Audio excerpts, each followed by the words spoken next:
আসসালামু আলাইকুম রহমতুল্লাহ। বন্ধুরা সবাই কেমন আছেন? আশা করি সবাই ভালো আছেন। আপনাদের জন্য একটা ভিডিও নিয়ে এসেছিলাম, ভিডিওটা আপনারা দেখতে থাকুন। কি বলে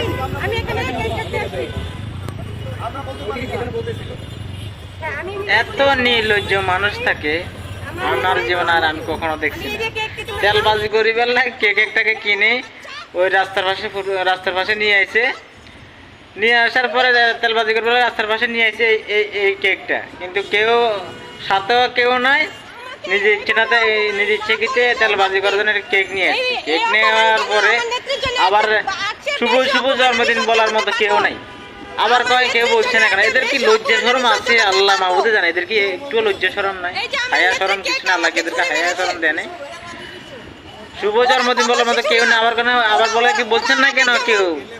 কেউ বলছে না। এখন আবার কেক কাটিয়ে মানুষের দেখা যাচ্ছে খাওয়ার লাগে কোনো মানুষ নাই। টোকাইরা মনে হয় খাইতে গিয়ে নাকে মুখে মারিয়ে দিছে, এবার টোকাইদেরকে গালাগালি করতেছে। আল্লাহ এদেরকে কবে যে মানুষ বানাইবো, আল্লাহ যে এদেরকে কবে যে ইজ্জত শরম হায়া লইছে দিব, আল্লাহ মাহবুদে জানে। এদের কি একটু ইজ্জত শরম হায়া লইছে নাই নাকি?